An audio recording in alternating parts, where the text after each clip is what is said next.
Bueno, vamos a empezar con esta clase que debería de corresponder a la clase del lunes 27 a las 2 de la tarde, como siempre estuvimos teniendo nuestras videoconferencias, pero en esta ocasión el examen, la primera prueba virtual, coincidió con con nuestra hora de clase, ¿verdad? Entonces, quedamos entre nosotros que lo más conveniente iba a ser que yo grabe la clase y una vez después de la prueba o cuando a ustedes les quede mejor, ver este video eh, y desarrollar juntos así la unidad número 5 que corresponde a la semana 3, ¿verdad? Que es esta semana que está empezando el 27. Y luego ustedes me realizan cualquier consulta a mí, en mi WhatsApp personal, eh, o también en el aula, ¿verdad? Así que eh, si les queda alguna duda o alguna pregunta tienen después de esta clase, entonces, después de ver este video, entonces pasan por ahí y tiran sus preguntas. Yo sin ningún problema les voy a responder. Bueno, vamos a desarrollar como desarrollamos la semana pasada. La semana pasada estuvimos viendo, primero que nada, las dudas con respecto a a la, a la semana pasada, ¿verdad? Entonces vamos a empezar con eso, ¿sí?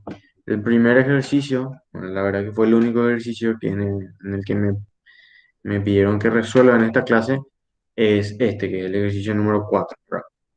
Estuvieron preguntando por muchos otros ejercicios de otros ejercitarios que me parecieron bastante interesantes. Les ayudé en lo que pude, pero este fue el único que me pidieron que resuelva acá en la clase, ¿verdad? Que nos decía que en las instalaciones industriales de Cerrepar se tiene la red de capacitores que se muestra en la figura. Por razones de especificación técnica y de seguridad, ningún capacitor debe tener más de 10 milicoulomb de carga para una tensión de 380 volts. En el ítem A nos dice, verifique que todos los capacitores se encuentren dentro del rango establecido para la tensión de diseño. Si se agrega un capacitor C sub 6, el resto de la red sigue funcionando, nos pregunta en el ítem B. Y ahí tenemos el gráfico A y el gráfico B, que sería la red de capacitores que se tiene en las instalaciones industriales de Cerrepar. Bueno, acá lo primero que estamos viendo y que es algo nuevo que nunca antes vimos, es esto que está acá.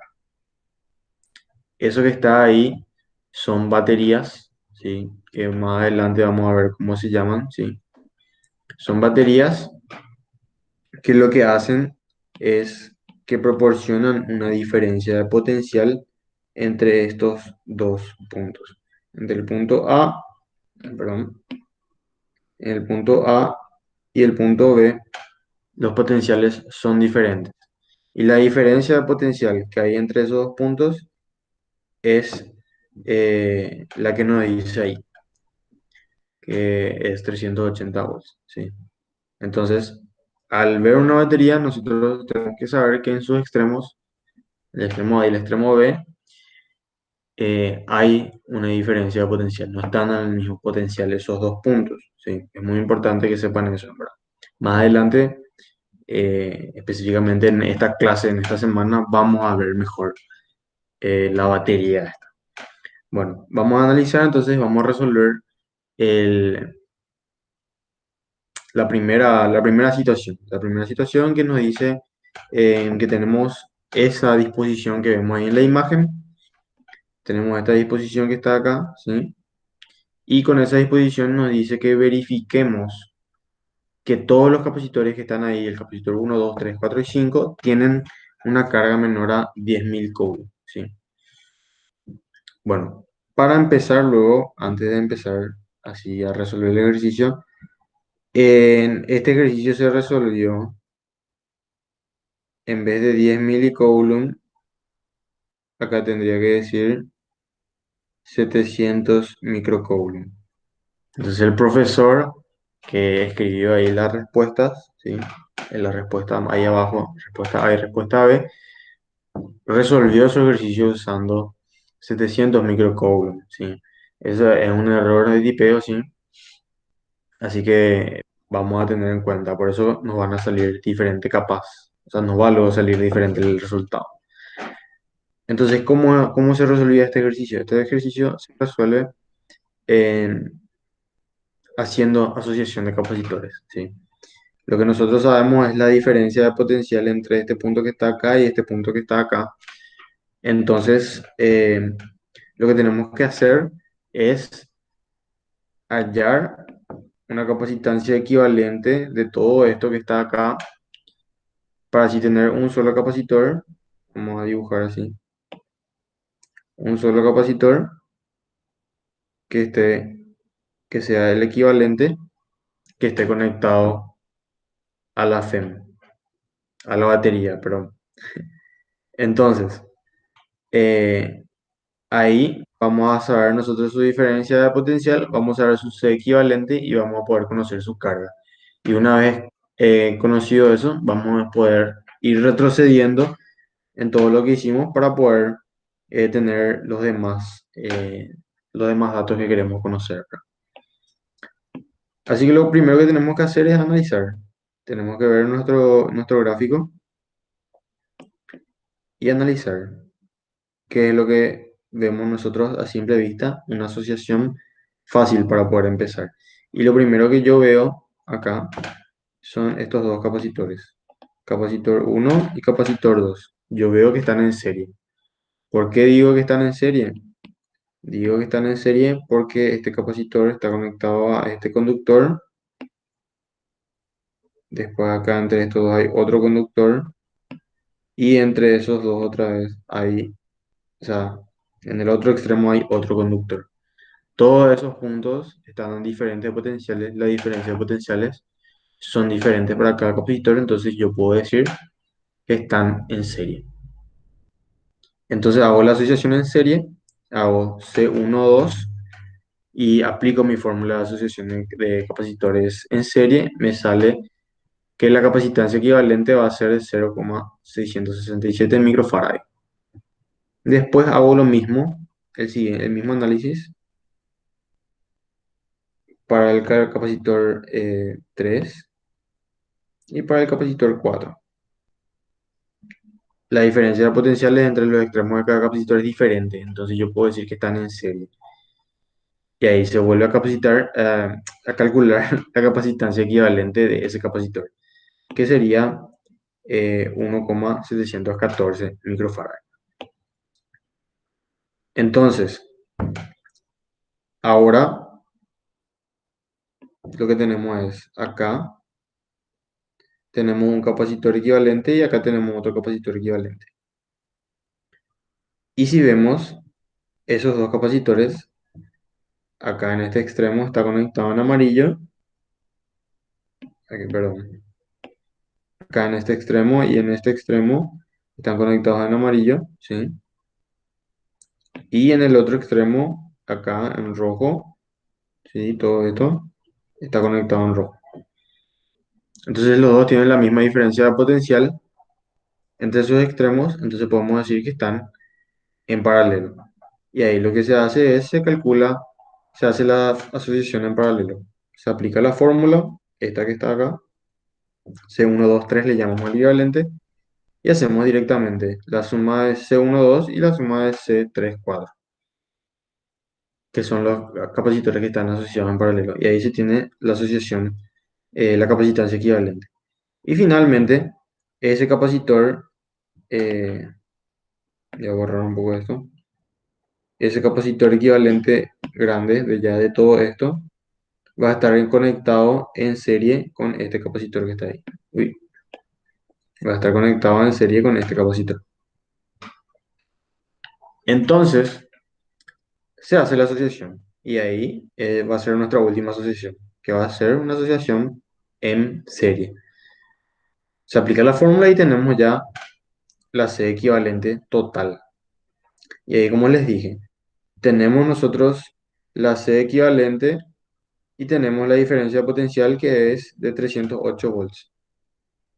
Y ahí podemos calcular la carga del capacitor equivalente 1, 2, 3, 4, 5, que sería esta carga, ¿sí? Que sería la carga del capacitor equivalente. Ahora, como ese capacitor equivalente, el capacitor equivalente, este que está acá, el último, salió de una combinación, eh, uy, salió de una combinación eh, en serie, que sería esta combinación. ¿Qué era lo que se cumplía en una combinación en serie de capacitores? Se cumplía que las cargas de los capacitores eran iguales. ¿Y qué es lo que nosotros hicimos acá? Asociamos el capacitor 1, 2, 3, 4 y el capacitor 5. Entonces el capacitor 1, 2, 3, 4 y el capacitor 5 van a tener la misma carga. Por eso es que yo puse esto acá, ¿sí? Capacitor 1, 2, 3, 4, 5 y capacitor 5 van a tener la misma carga. Entonces ahí ya tenemos ya la carga del capacitor 5, que si se acuerdan, nosotros íbamos a comparar con 700 microfarad. En este caso se cumple. Y también vamos a comparar con el que está luego en el ejercicio, que es de 10 milicoulomb, perdón. Era microcoulomb. Así que cumple con los dos. Bueno, ahora, este capacitor, voy a ir borrando un poco y voy a ir cambiando de color. Este capacitor, 1, 2, 3, 4, ese capacitor. ¿De dónde salió? Ese capacitor salió de acá. Ese capacitor salió de acá, que es una combinación en paralelo. ¿Y que se cumplía en una combinación en paralelo? Que las diferencias de potenciales eran iguales. ¿Y qué capacitor asociamos nosotros? El 1, 2 y el 3, 4. Entonces, la diferencia de potencial del capacitor 1, 2, 3, 4, que es ese que señalé ahí último, va a ser igual a la diferencia de potencial del capacitor 1, 2 y a la diferencia del potencial del capacitor, perdón, se interrumpió el capacitor, la diferencia del potencial del capacitor 3, 4, ¿sí? Y se está viendo otra vez. Por eso es que escribí ahí esa igualdad. Entonces, se calcula esa diferencia potencial y tenemos acá, ¿sí? Tenemos ahí la diferencia potencial. Y esa diferencia potencial nosotros podemos utilizar para que, para calcular eh, todo lo que tenga que ver con la asociación 1-2 y la asociación 3-4. Entonces vamos a usar el rojo para la asociación 3-4, ¿sí? Vamos a hacer primero la 1-2, ¿sí? Vamos a usar el naranja para la asociación 1-2.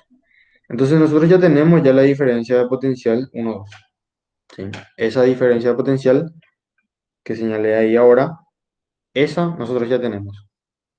Y esa diferencia potencial es de esta asociación que está acá, de esta.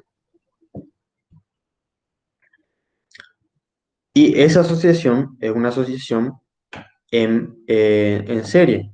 ¿Y que se cumplía? Que las cargas eran iguales. La carga de 1, 2 va a ser igual a la carga de 1 y la carga de 2 y la carga de 1, que son esos dos capacitores los que asociamos.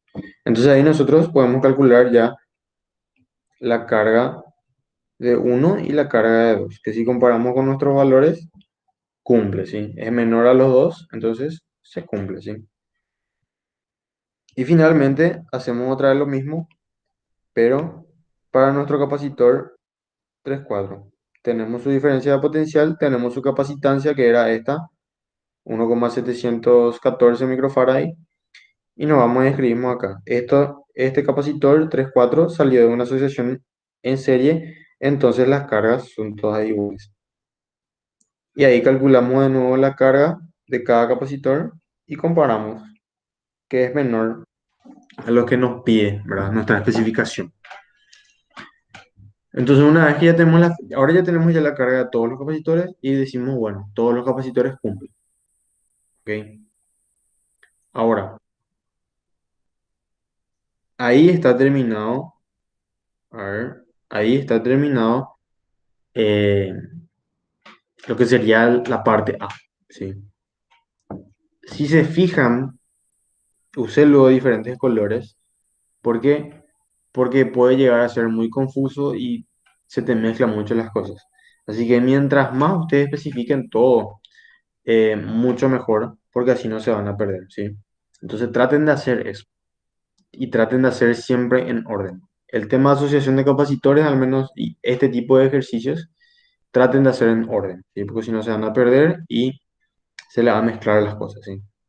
Porque vieron, luego pasamos de una asociación en serie a una asociación en paralelo y una asociación en paralelo pasamos a una asociación en serie.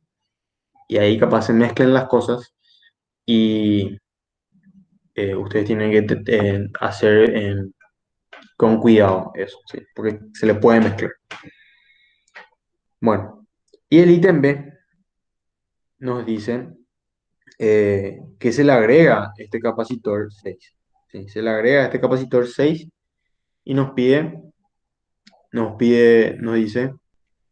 eh, ahí tiene batería baja mi, bueno, nos dice que controlemos si se agrega ese capacitor, si las cargas de los demás capacitores van a seguir siendo menores, ¿verdad? A lo que nos dice más arriba en la especificación. Entonces lo que tenemos que hacer es de vuelta lo mismo. Lo mismo que hicimos en el ítem A tenemos que hacer en el ítem B y calcular todas las cargas de todos los capacitores. Ahí ya les dejo un buen rato para que pongan pausa y verifiquen y comparen con todo lo que ustedes hicieron. No voy a estar explicando todo de nuevo porque creo que ya expliqué muy bien en el ítem A para ir avanzando también en lo que es nuestra clase. Eh, Así que les dejo ahí, ¿verdad? ¿Y cuál es el tema acá? Este capacitor que está acá, ¿sí?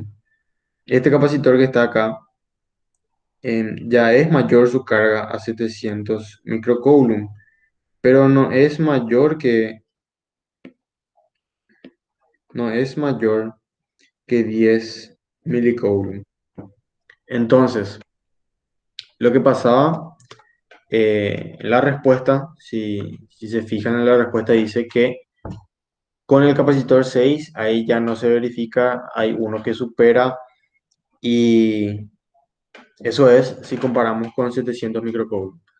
Pero en el caso del ejercicio del enunciado que nos dice que no tiene que ser mayor a 10 milicoulomb, entonces en ese caso verifican todo, ¿sí? Eh, Así que no está mal por eso la respuesta, ¿sí? Eso quiero que quede bien claro. Y es por eso que está mal, ¿sí? Porque el profesor resolvió en vez de 10.000 Coulomb con 700 microcoulomb, ¿verdad? Bueno, y nada, ya le dije mi consejo para este tipo de ejercicios, siempre traten de mantener el orden. Bueno, ahora vamos a pasar a la siguiente parte, ¿verdad? Que ya es desarrollar lo que es nuestro contenido nuevo, nuestro contenido que hace referencia a lo que es el capítulo 5, ¿verdad? Eso es lo que nos toca hoy desarrollar en esta semana 3. Y este capítulo 5 es sobre la corriente, resistencia y FEM. Vamos a aprender qué, qué es la corriente, vamos a aprender qué es la FEM, vamos a aprender qué es la resistencia, ¿sí? Así que vamos a empezar con una explicación, ¿verdad? De lo que es la corriente eléctrica, lo que es la definición de la corriente eléctrica. Y la corriente eléctrica nosotros definimos, como dice ahí, definimos la corriente a través del área de sección transversal A como la carga neta que fluye a través del área por unidad de tiempo. O sea, es la cantidad de carga que pasa. La corriente eléctrica es la cantidad de carga que pasa a través de un área en un tiempo determinado, ¿sí? Entonces, ahí podemos decir que la intensidad es igual a al diferencial carga con respecto al tiempo, ¿sí?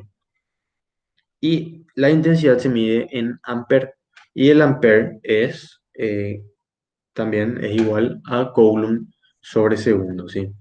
Y ahí hay algo muy importante que vale aclarar, que la corriente no es un vector, ¿sí? Vamos a hablar mucho sobre la dirección de la corriente, pero la corriente no es un vector, la corriente es un escalar. Así que es muy importante que sepan eso, ¿sí? Que siempre tengan en cuenta. Bueno, ¿y cómo podemos obtener una expresión de la corriente? Bueno, vamos a imaginarnos que tenemos este pedacito de conductor, ¿sí? Que es un, un cable. Vamos a suponer que es un cable, ¿sí?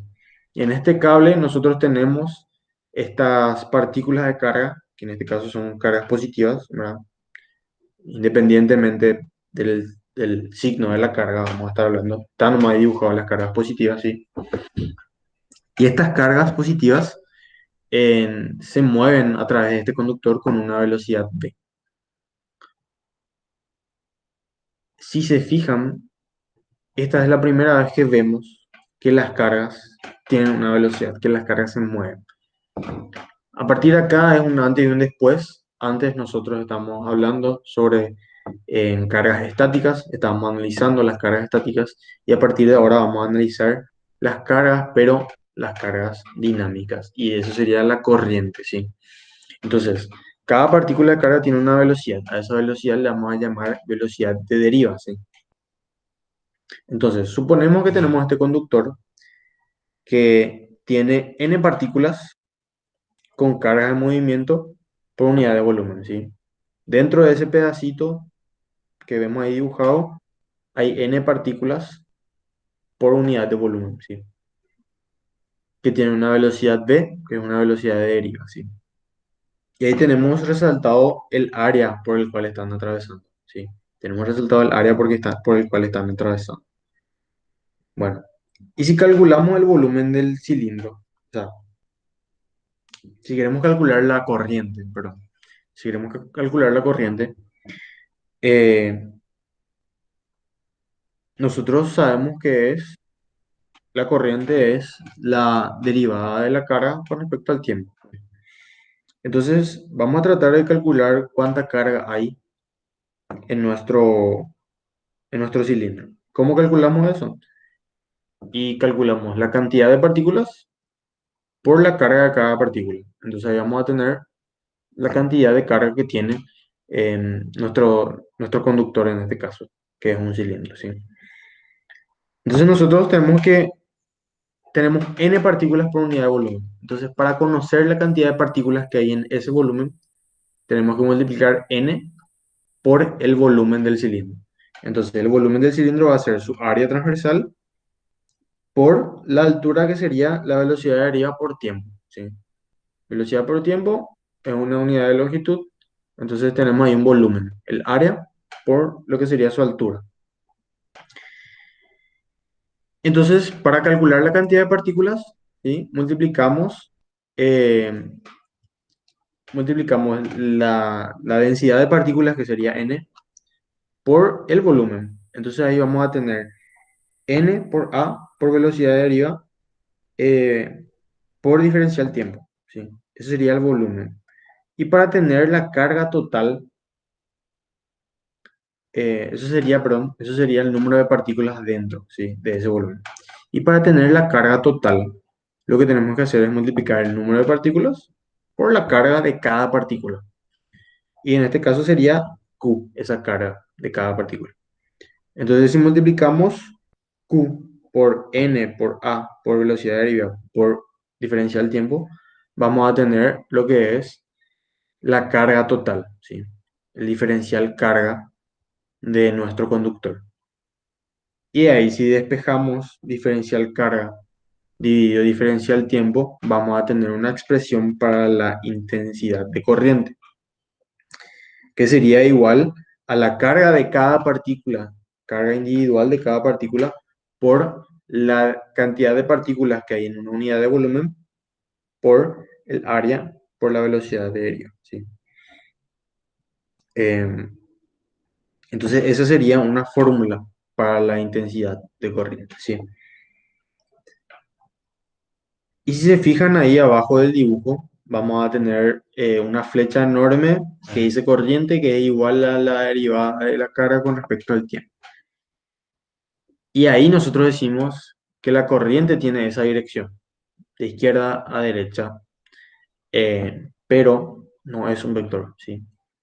Que quede claro. Ahí arriba luego ya está, pero quiero repetir otra vez. No es un vector la intensidad de corriente. Bueno, y otro concepto que también vamos a estar usando mucho es lo que llamamos como densidad de corriente. La densidad de corriente viene dada por la razón entre la intensidad de corriente dividido el área que atraviesan las partículas. Y esa sería la densidad de corriente que nosotros denotamos por la letra J, ¿sí? Y ahí hay algo resaltado que nos dice que la corriente y la densidad de corriente no dependen del signo de la carga. Ya sea cargas positivas o cargas negativas, son que las cargas que se están moviendo, eso no importa, ¿sí? Eh, no afecta. La carga en esta fórmula entran con un valor absoluto, ¿sí? No afecta su... No afecta si es positivo o si es negativo. ¿Ok? Bueno, ahora vamos a hablar un poco de la resistividad, ¿sí? La resistividad, que esto depende otra vez de cada material, ¿sí? Eh, para un tipo de material nosotros vamos a tener una resistividad y eso ya está definido, ¿sí? Y la resistividad o sea, la resistividad de un material viene dado, o sea, se define como la razón entre las magnitudes del campo eléctrico y la densidad de corriente que vemos ahí en la fórmula, ¿verdad? La resistividad es igual al campo eléctrico dividido la densidad de corriente. ¿Y qué nos muestra esta resistividad? ¿Para qué nos sirve esta resistividad? Y si vemos nosotros la fórmula y tenemos un material de una resistividad ρ, ¿verdad? Tenemos un material con esa resistividad. Si la resistividad es, cuanto más grande sea nuestra resistividad, lo que nos dice esta ecuación es que, ahora voy a usar un poco los colores que tengo acá. Cuanto, cuanto más grande sea mi resistividad, mayor va a ser mi campo eléctrico para que me produzca una densidad de corriente que ya está dada, ¿sí? Si yo tengo un material de una resistividad ρ y quiero que en en ese material se produzca una densidad de corriente J, cuanto mayor sea la resistividad, mayor va a ser el campo eléctrico necesario para que me produzca em, esa densidad de corriente. O también otra forma de ver que sería cuanto mayor sea mi resistividad, menor va a ser mi densidad de corriente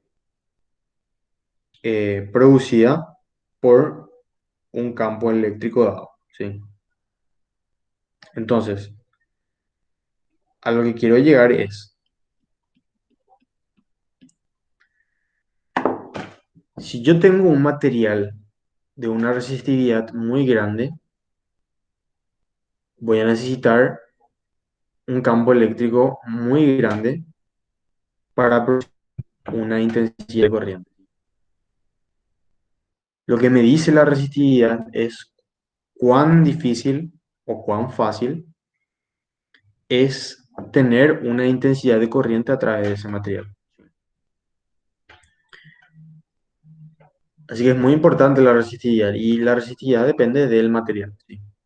Hay materiales tienen mayor resistividad y hay materiales que tienen menor resistividad. Un material de mayor resistividad es un material que no deja correr tanto la corriente eléctrica a través de él. Y un material de poca resistividad es un material bastante buen conductor de corriente eléctrica. Y el recíproco de la resistividad es la conductividad, ¿sí? Como, como vimos, cuanto mayor sea si vemos esta razón que está acá, ¿sí? Si vemos esta razón, cuanto mayor sea la resistividad, mi conductividad va a ser menor. Y si mi resistividad es menor, tengo buena conductividad. Así que ahí también da para entender más lo que es la resistividad, ¿sí? Y qué nos quiere decir la resistividad.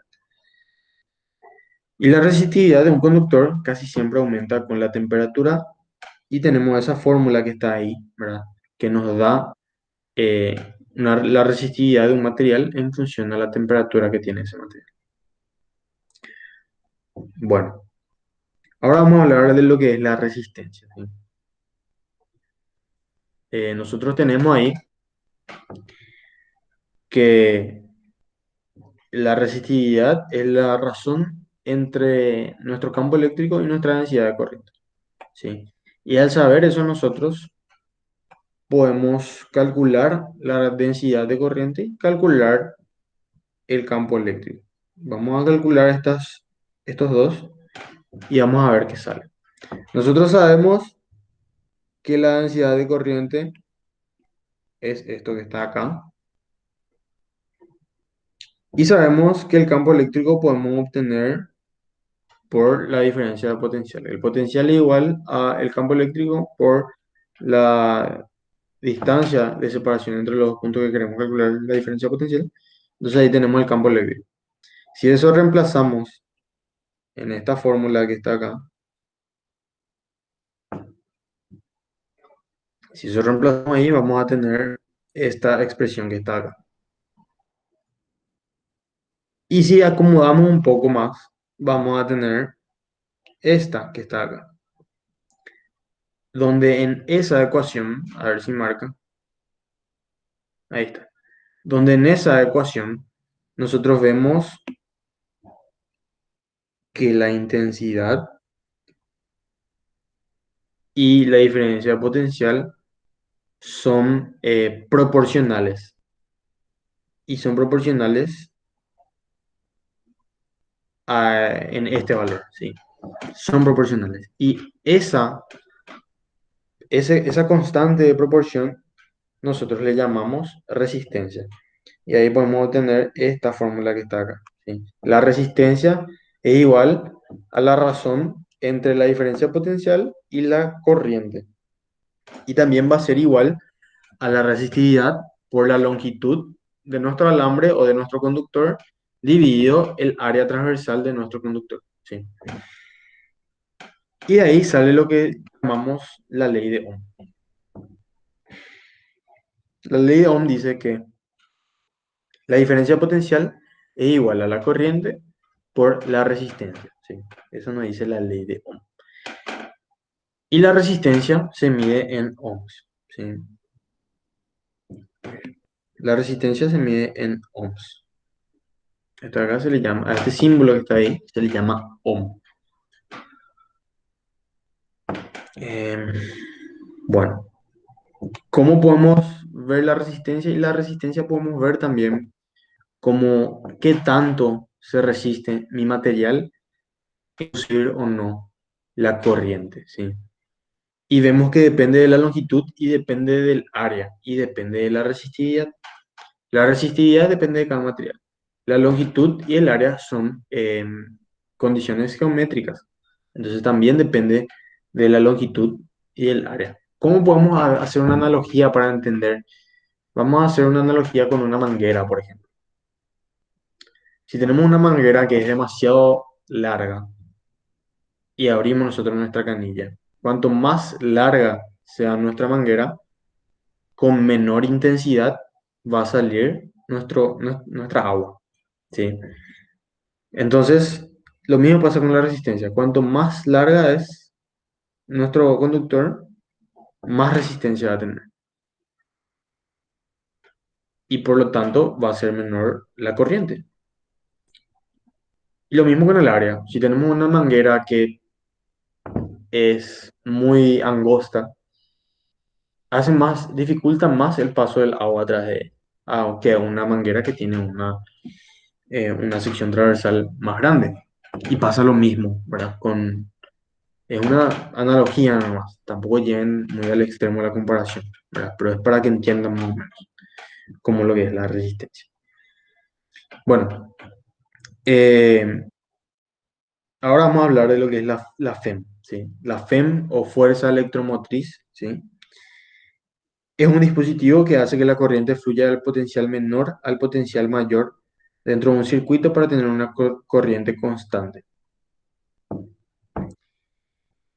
La dirección de la corriente siempre va del extremo de mayor potencial al extremo de menor potencial, ¿sí?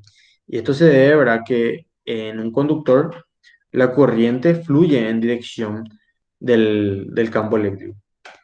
Y nosotros sabemos que la línea de campo van eh, de la carga positiva a la carga negativa. Entonces, esta va a ser la dirección de nuestra corriente, ¿sí? Ahí está marcada luego también en verde y va a ser así. Ahora, ¿qué pasa si esto cortamos acá? ¿Sí? Vamos a tener acá y esto cortamos acá. Vamos a tener acá. Todas las cargas van a ir al punto de menor potencial. ¿Y qué pasa cuando todas lleguen acá, a este punto de menor potencial? A ver si marca. ¿Qué pasa cuando todos lleguen ahí? Nada, ya no va a haber más corriente, ya las cargas van a estar estáticas, entonces se va a cortar nuestro circuito. Y ahí es donde entra la FEM. La FEM lo que hace es que hace que todas las cargas que están acá en el potencial menor pasen al potencial mayor. Y ahí vuelva a hacer todo el recorrido y se tenga una corriente constante, ¿sí? Entonces, cuando nosotros vemos una FEM o una batería, ¿verdad? Que fue lo que vimos en el ejercicio pasado de capacitores que comenzó la clase, eh, eso es lo que tenemos, ¿sí? Que hace que tengamos una corriente constante, ¿sí? Las fuentes FEM reales tienen una resistencia interna, ¿verdad? Entonces, esa diferencia potencial entre este punto que le llamamos A y este punto que le llamamos B, esa diferencia potencial viene dado por el valor de la FEM, ¿verdad? La fuerza electromotriz, y le restamos, ¿verdad? Este potencial que sería la resistencia interna por la corriente que pasa por la FEM, ¿sí? Generalmente nosotros trabajamos acá en la práctica, en la materia, trabajamos con FEMs ideales que no tienen resistencia interna, ¿sí? Entonces, este término se hace cero. Pero en la realidad tiene una resistencia interna, ¿sí? Que se tiene que tener en cuenta. Ahora, otra analogía para entender qué es lo que hace la FEM. Si nosotros, imagínense una fuente, ¿sí? Una fuente de agua.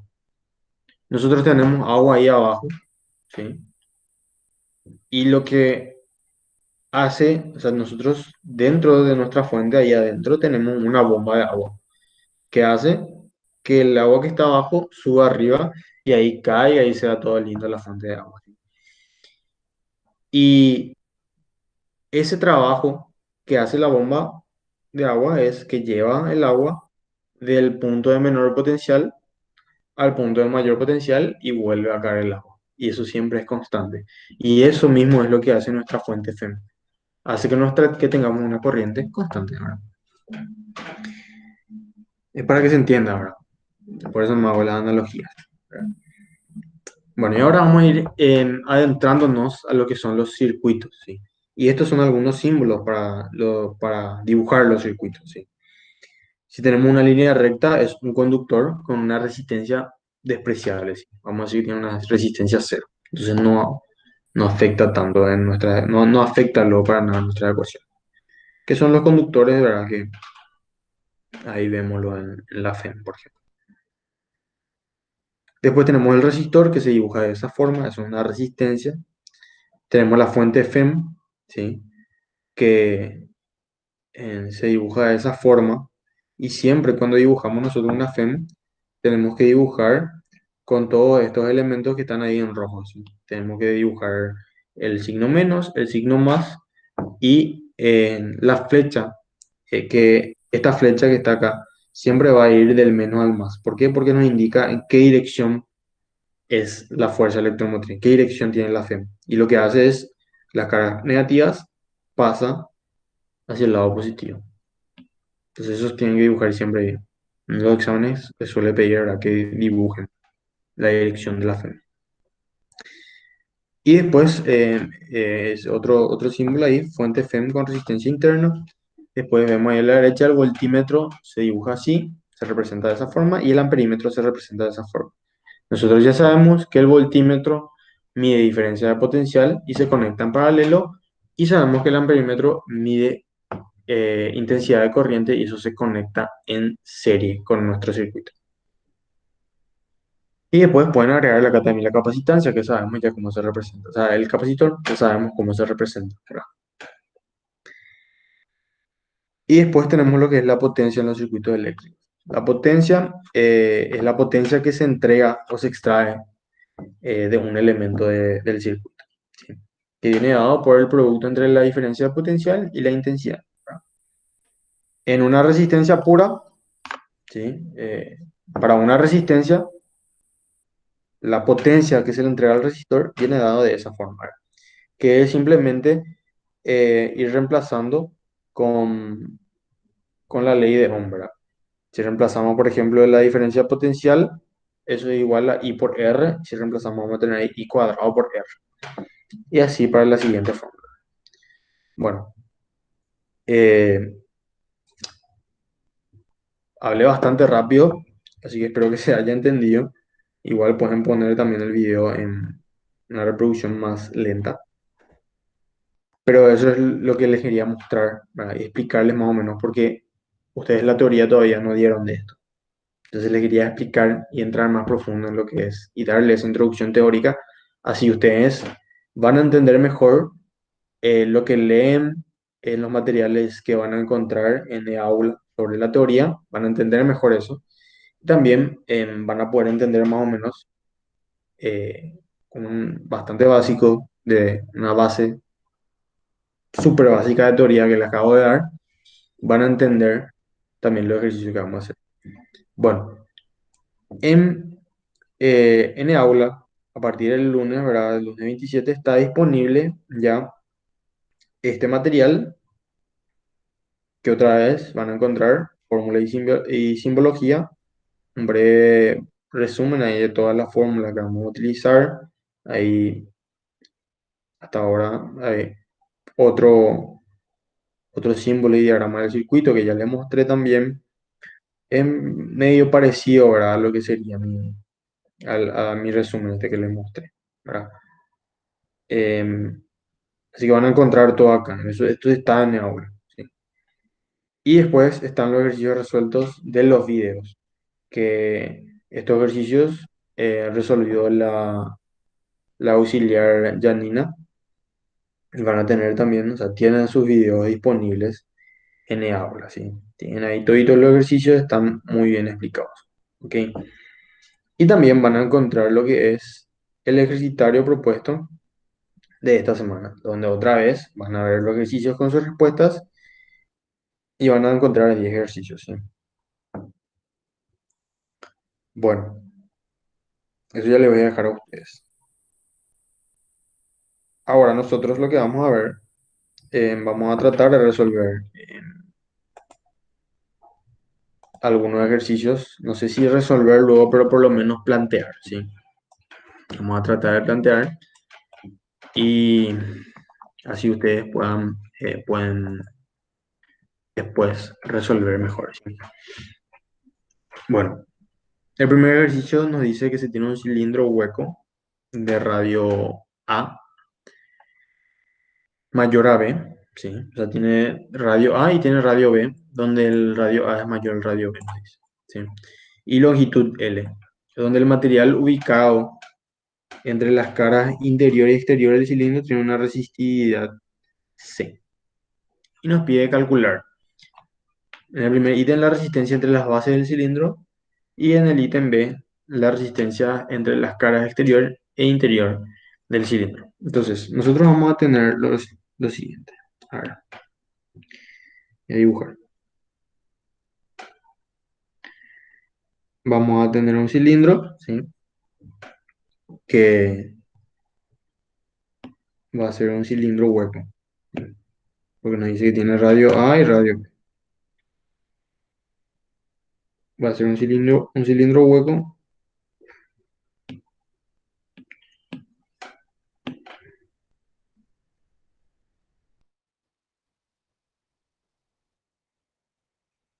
donde esto que está acá voy a pintar.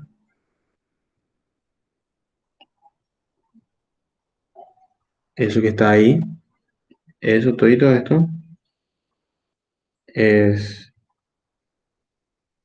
es material, ¿sí? Todo eso es material. Y lo que está en el centro es hueco, ¿sí? Nosotros tenemos que la longitud de este cilindro es L y este radio es B y este radio acá es A, ¿sí? Y nos pide para el ítem A calcular eh, lo que sería la resistencia entre las bases del cilindro, que sería la resistencia entre esta cara, esta base y esta otra base, ¿sí? La resistencia entre las bases del cilindro, ¿sí? Entonces, eh, nosotros tenemos que partir de la fórmula de resistencia, que la resistencia es igual a la resistividad por el diferencial L, diferencial longitud, y el área, dividido el área, ¿sí? Entonces, nosotros sabemos que esta área que está acá es el área por el cual eh, atraviesan las cargas, ¿sí? Y esa área serían las bases de nuestro cilindro, que serían estas bases que yo pinté acá en negro, em, bien grueso, ¿sí? Entonces, si mi carga tiene que atravesar esas dos bases, ¿sí? Mi carga va a venir de acá y se va a ir hacia allá. Esta va a ser la dirección, ¿no? Es un poco más grueso para que se vea, un poco más grueso otra vez. Esta dirección van a tener mis cargas, se van a ir así,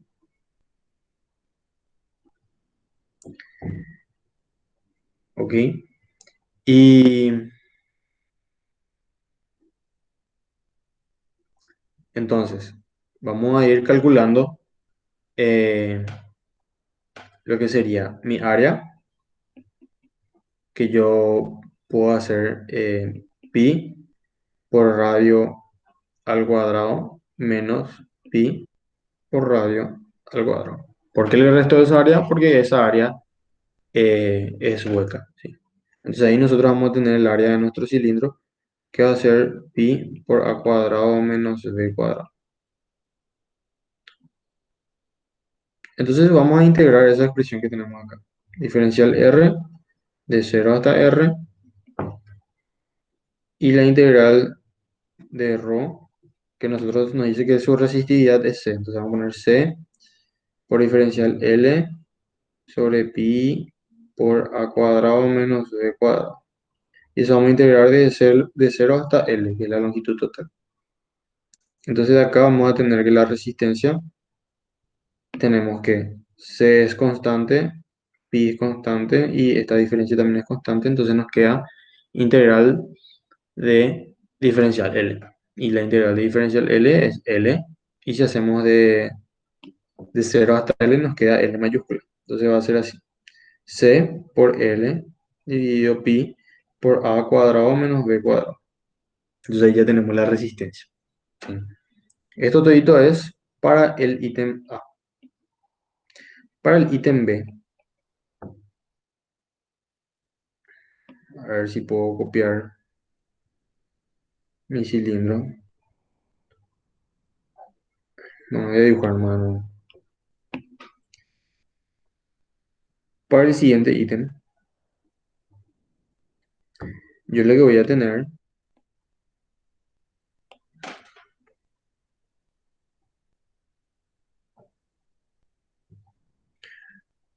así,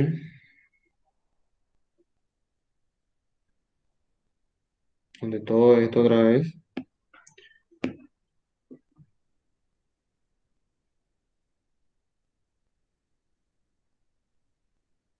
el material. Y ahora yo tengo que calcular la resistencia entre las caras exterior e interior del cilindro, que sería esta cara y esta cara, entre esos dos. Y el área sería el área lateral de mi cilindro. Entonces, yo parto otra vez de esta fórmula,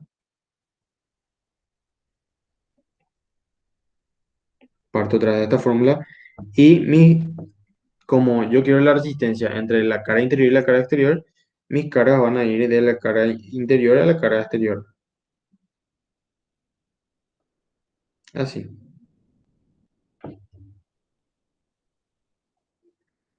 Y ahí tengo que calcular mi área. Y mi área va a ser 2pi por radio. Y eso tengo que multiplicar por L. 2pi por radio por L. Entonces, eh, L sería esta longitud. ¿Sí? L sería esa longitud. Bueno, entonces yo tengo ahí que esa es mi área. 2pi por radio, que sería el perímetro, por L. Pero ¿qué es lo que pasa? Ese radio, ¿cuál va a ser? Ese radio, vamos a llamarle R minúscula. Y ese radio varía de acá hasta acá. De B hasta A. Y mi diferencial L, que sería la separación entre las áreas, va a ser esto. A menos B. Entonces yo para mi diferencial L va a tener la misma, yo puedo decir que va a ser diferencial R. Entonces yo resuelvo esa integral y ahí voy a tener lo que sería mi resistencia. ¿Sí? Entonces yo voy a tener, le voy a escribir y ustedes van a resolver esta integral, hacer ρ por diferencial R sobre 2 pi por R. Por- Resuelven esta integral y les tiene que salir el resultado. Bueno. Em, Ahora vamos a pasar al siguiente ejercicio. Este ejercicio es un ejercicio que no, no está, no está en el ejercitario, sino que es un ejercicio que es de mi clase, ¿sí? Y es un ejercicio que les quiero mostrar.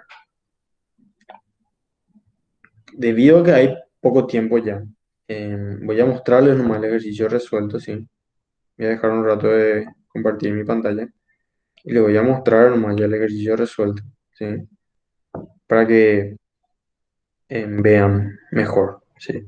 Porque ya nos va a pasar el tiempo em, con la clase, ¿verdad? Con el video. Y no quiero que sea muy largo porque también se van a aburrir ustedes.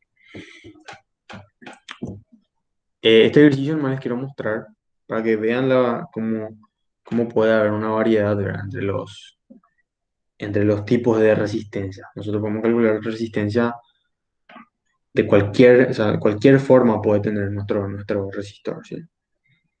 Acá nos dice que una barra de determinado metal tiene 1,6 metros de longitud y 5,5 metros de diámetro. La resistencia entre sus extremos es de 1,09 por 10 a la menos 3 ohm. De este mismo material se forma un disco redondo de 2,14 centímetros de diámetro y 1,35 milímetros de grosor. Calcule la resistencia entre dos extremos opuestos de un diámetro cualquiera del disco. Entonces, primero nos dice que tenemos lo que es esta varilla, ¿verdad? Esta barra. Nos da su longitud, nos da su diámetro y nos dice la resistencia entre sus extremos, entre este extremo y este extremo. Nos dice la resistencia entre sus extremos. Entonces, ¿para qué nos dice todo eso? Nos dice para que nosotros podamos sacar eh, su resistividad. La resistividad, o sea, nosotros tenemos la resistencia, tenemos su longitud, tenemos el área. La longitud es LB y el área podemos sacar con el diámetro que nos da de datos, ¿sí? Entonces tenemos la resistividad del material. Y nos dice que con ese mismo material se hace este disco que vemos acá en el dibujo, ¿sí? Y nos pide calcular la resistividad entre dos puntos extremos opuestos de un diámetro cualquiera, ¿sí? ¿Y qué es lo que tenemos que hacer nosotros? Partimos de esta fórmula, como siempre, ¿sí? Partimos de esa fórmula.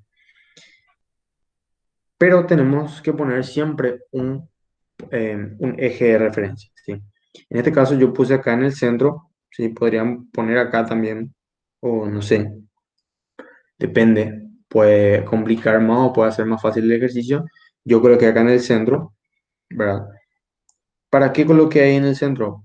Bueno, esta, eh, esta línea roja que estoy acá dibujando, eso que está ahí sería la distancia entre los dos puntos que yo quiero calcular su resistencia. Eso sería mi L, sería la longitud.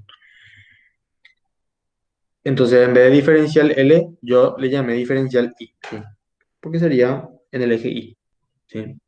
Podría haber hecho también acá en este eje, porque es entre dos puntos opuestos de cualquier diámetro, ¿verdad? Entonces yo le llamé diferencial I, ¿sí? ¿Y para qué yo pongo ese eje? Para definir bien mis límites de integración y para definir bien mi área, ¿sí? Si yo quiero que mi carga vaya del punto B al del punto A al punto B, mi carga tiene que irse así. ¿Y qué área va a estar atravesando? Va a estar atravesando esa área que pinté ahí en perspectiva, más o menos, que sería el área como si fuera que tienen ustedes el disco y cortan así, entonces esa sería el área, ¿sí? Esa área transversal, esa es el área que está dibujada aquí. Pero esa área varía, ¿sí? Cuando se acerca a los extremos, se hace más pequeña y en el centro es máxima, ¿sí? Y esa área de qué va a depender. Tiene el espesor y a este valor yo le llamé X, ¿sí? X va a ser el que varía. Y eso multiplicamos por 2. X multiplicamos por 2. Entonces tenemos esta fórmula que está acá, ¿sí? Vamos a tener que el área va a ser el espesor por 2 veces X. X hacia acá y X hacia acá, ¿sí? Entonces ahí tenemos el área de ese dibujito, ¿verdad? Que está ahí en azul, un azul medio verdoso. Pero nosotros acá en nuestra integral tenemos diferencial y, entonces tenemos que poner x en función a y. Y nosotros sabemos esto, de toda la vida, Pitágoras, que el radio al cuadrado va a ser igual a x al cuadrado más y al cuadrado. De ahí sacamos x en función a y y eso metemos acá, ¿sí? Y tenemos esa expresión, donde ahí ya tenemos lo que sería A ver, esto está mal. En vez de x acá es e. Aprovechando ya corrijo ya mi ejercicio. Entonces vamos a tener esa expresión del área, ¿sí? Y eso vamos a llevar acá en nuestra integral y vamos a tener esta forma. Y ahí ya tenemos una integral de una sola variable y vamos a poder integrar.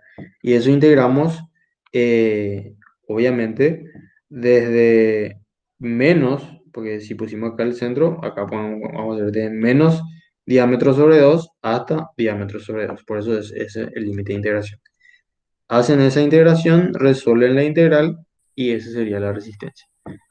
Así de rápido, después ustedes pueden ver mucho mejor el ejercicio. ¿Sí? Y el siguiente ejercicio, vamos a plantearnos otra vez, vamos a agrandar esto, pues nos vamos a resolver al final, se nos pasó un poco el tiempo.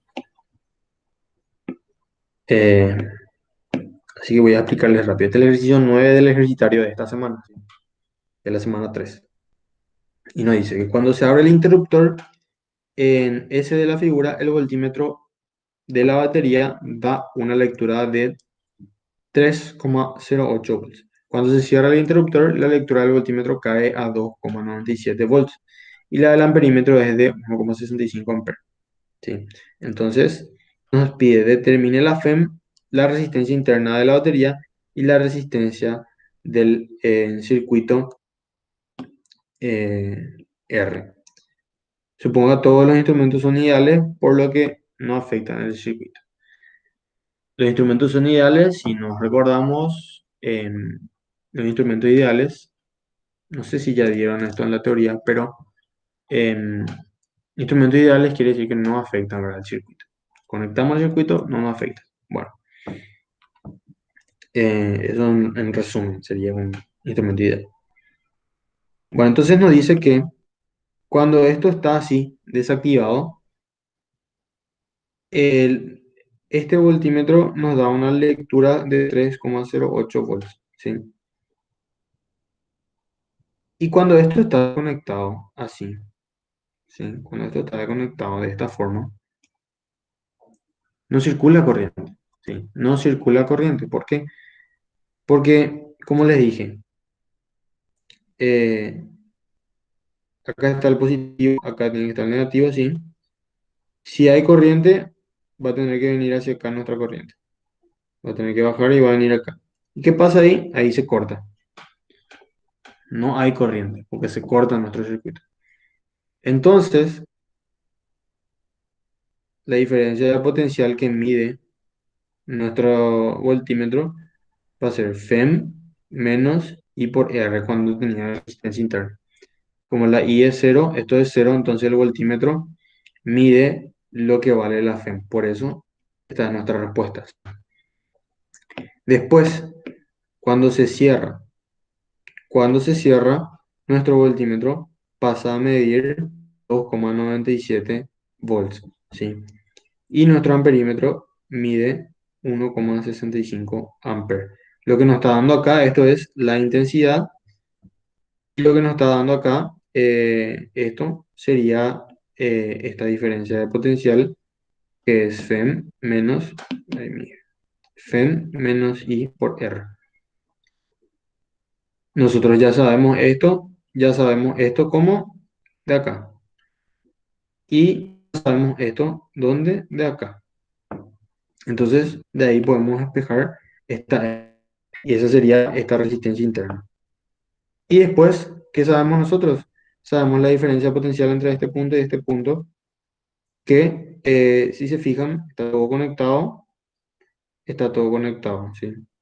Entonces, la diferencia de potencial entre estos dos puntos va a ser igual a la diferencia de potencial entre estos dos puntos. Y esa diferencia de potencial es esta. ¿Y nosotros qué sabemos? Sabemos que B igual a I por R. Tenemos esto, que es esto, ¿sí? Y tenemos esto, que es esto. Entonces ahí podemos sacar nuestra resistencia R que nos pide y les tiene que salir así, como dice el resultado. Bueno, bastante rápido, resumido el ejercicio, le dejo a ustedes para que resuelvan, ¿sí? Si tienen alguna duda, algo que no les quedó claro sobre este contenido que es de la unidad 5, si tienen algún problema con algún ejercicio, no duden en escribirme, yo siempre les respondo en el día, por lo menos. Si no les respondo enseguida, sí o sí les respondo a eso de las 10 u 11, ¿verdad? Cuando termino todo lo que tengo que hacer. Así que no duden en preguntarme si tienen alguna duda. Y nada, nos vamos a ver el siguiente lunes, que sería el lunes 3 de agosto, en la siguiente clase. Bueno, nos vemos.